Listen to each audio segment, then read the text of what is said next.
Hi everyone, my name is Arshdeep Singh Guman, and today I'm going to be presenting on universal healthcare. So, first of all, what is universal healthcare? Universal healthcare means first coverage for all.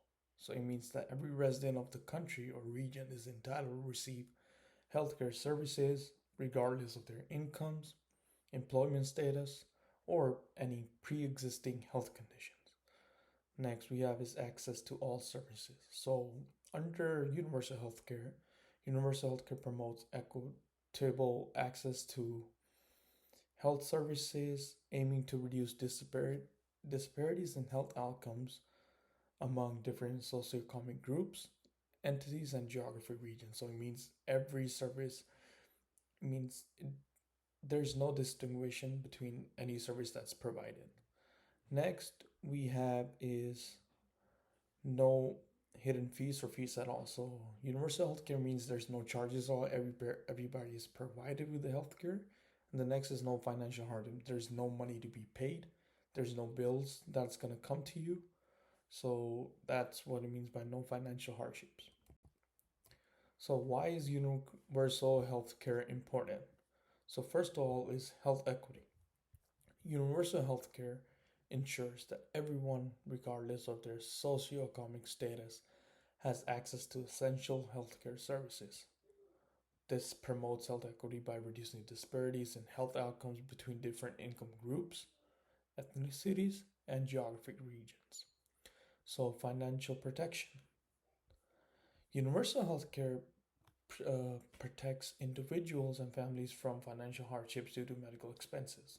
So, it can be like they cannot, so some people can afford healthcare, some can't, and it protects them from that by providing affordable or free access to healthcare services. It then prevents them from choosing between seeking necessary medical treatment or paying for other basic needs. Next, we have is quality of care. Universal healthcare system often they focus on providing high quality care to all their patients by standardizing care protocols and emphasizing preventive measures. These systems aim to improve the overall quality of healthcare services. So, what are the problems with the healthcare in the United States? So, one of the main problems with the healthcare in the United States is the high cost. Healthcares in the United States are among the highest in the world. So, this does not include the medical services, but also includes administrative expenses associated with billing and overhead. Then these high costs can lead to financial barriers to access healthcare, or like they can so high costs can lead to financial barriers to access, particularly for those without inadequate insurance coverage. Next, we have is lack of universal coverage. So like unlike every other country, United States does not have a universal healthcare system. Like most countries, they do, but United States is not one of them. So that means they cannot guarantee access to healthcare for all residents. As a result, millions of Americans remain uninsured or underinsured, leading to disparities in access to care and proper health outcomes. So, next we have is poor amendable mortality rates. So, as you can see on the chart right here, the US ranked last on the Healthcare Access and Quality Index in amendable mortality among 8 other countries. So, as you can see, the average is 93.7, but United States is all the way at the bottom compared to the other countries. So, amendable mortality measures premature death that is preventable and treatable by effective and timely care, right? So, United States is at the bottom. It means something is being done wrong that we can see that it's not been working right. Next, we have is healthcare debt. So, another problem with the healthcare in the United States is mostly a lot of people who do not have healthcare fall into debt because they have to pay one way or another, and the only way to pay is if you don't have healthcare is out of pocket, and due to that, they fall into a debt.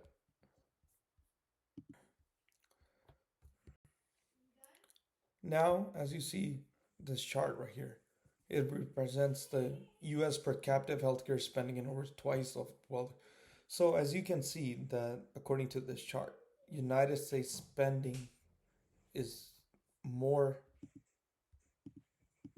more compared to other countries. So as you can see, the average is 6,000 and United States is double that. So why is healthcare costing more when we're providing stimulus, but other countries are providing the same care and it's costing them less? So I think there's a lot in play right here as we go along. So next is ensuring comprehensive healthcare coverage for all. So the first is automatic enrollment. So according to me, I think this is the most important one because mostly a lot of people don't like to opt in for healthcare, right? So implementing automatic enrollment policies in healthcare insurance plans, similar to like as we do auto enrollment in retirement saving plans, can help ensure that individuals have coverage even if they do not actively sign up for it. Next, we can do is expansion of Medicaid. Many insured individuals are low income adults who do not qualify for Medicaid under current eligibility criteria. So, expanding Medicaid coverage to include more low income individuals and family could help reduce the number of uninsured. So, next is fixed cost of healthcare. As we have seen that according to whatever services being provided, the bill goes up and the bill goes down. So there should be a fixed cost of healthcare so there's clarity of what's being provided and you don't have to ask again and again. Next is the subsidized health insurance plans. So implementing subsidies for health insurance premiums and out-of-pocket costs can make coverage more affordable for individuals and families who struggle to pay for insurance. Next is improve quality and population health status. So we can do this by addressing social determinants of health or investing in social determinants of health. So we can develop cross sector part. So these improving so under this falls investing in social determinants that we can have three of them: poverty, housing, and education. They're the most important one. So because poverty, it's like they have lack of food insecurity and they're on the street, so this can lead to different health problems. Housing is when they don't have a roof to live under. So technically, if you're just living on the streets, you're more likely to cause diseases than living under a roof where you're safe from all those social determinants of health, right? And next is education. People need to be educated about what they're so people need to be educated about what's happening to them, how they should address it, like by addressing the root cause of health disparities, such as these initiatives can help improve overall health outcomes and reduce disparities. Next is data collection analysis. So we said like as we invest more in data analysis systems to monitor disparities in access, quality, and outcomes, so we can do evidence-based research that can inform the development of targeted interventions and policies to address disparities effectively. Next is target the population that is sick. So we can make our focus on the population that is already sick to improve the quality so the diseases don't spread to others. So as you can see, this slide is about environmental health as it is also very important to a person's health as it provides, you can see like clean water, clean air, reduce hazardous waste. Safe outdoors is also important because as you walk your environment, you're surrounded by environment. Then we also have others. So like improved health equity, improved population health, increased access to healthy food. That's the main issue because mostly everything is being processed these days. So you have more access to healthy food and it will help you get along. So decrease the inflation rate for healthcare spending. So what can be done? The average, so as we were doing our research, the average spending of healthcare in United States is $4 trillion.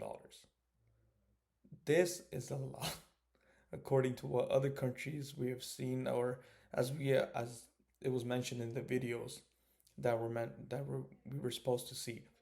The inflammation, it's a lot. The average is a lot compared to what other countries are. So the next is the Inflammation Reduction Act was passed by Congress in 2022. So was this law was passed by the House of Representatives and signed into law by President Joe Biden. So what this law does is it cuts down on the rates that were already high. So there were lower drug prices for older adults, more affordable health coverage, and it was like preventing drug companies from raising Medicare prices to in excess of inflammation or setting up it. And it was also providing more generous subsidies for health insurance marketplace coverage, thereby granting financial help to middle class families facing high premiums and guaranteeing that lower income people have zero premium plan options. So, next is what are the possible solutions to these? So, one of the possible solutions is we can increase the taxes, but we have to increase the taxes in a way that people will see that it's not increase of tax, but they don't find it harmful or they don't find the government is trying to extract more money from them. Next is we can lower the cost of health insurance. By lowering the cost of health insurance, we can have more people trying to enroll because it's less costly for them and it's less out of pocket. So they will be more glad to enroll in health insurance. Another thing we can do is invest in prevention and public health. So like increase investment in prevention care and public health initiatives like addressing the root causes of illness and promoting healthier lifestyles. So what are the challenges that we face? So first, one of the challenges, not everyone will have the same opinion. Everybody will think that this is right, this is not right. But for these changes to be there, everybody, it's not going to work out for everyone. Next is it will take time to implement. So these changes don't come in one day. Just like it says, Rome wasn't built in a day. So to make these changes, it will be harder because as it will take time. Next is public opinion might not be favorable because first of all, American people don't like to pay more. They try to stay in that zone where they feel comfortable. So if we try to extract more money from them, it'll be harmful. So they might be against it, against like increasing taxes and all of that. And that was it for me. Thank you very much.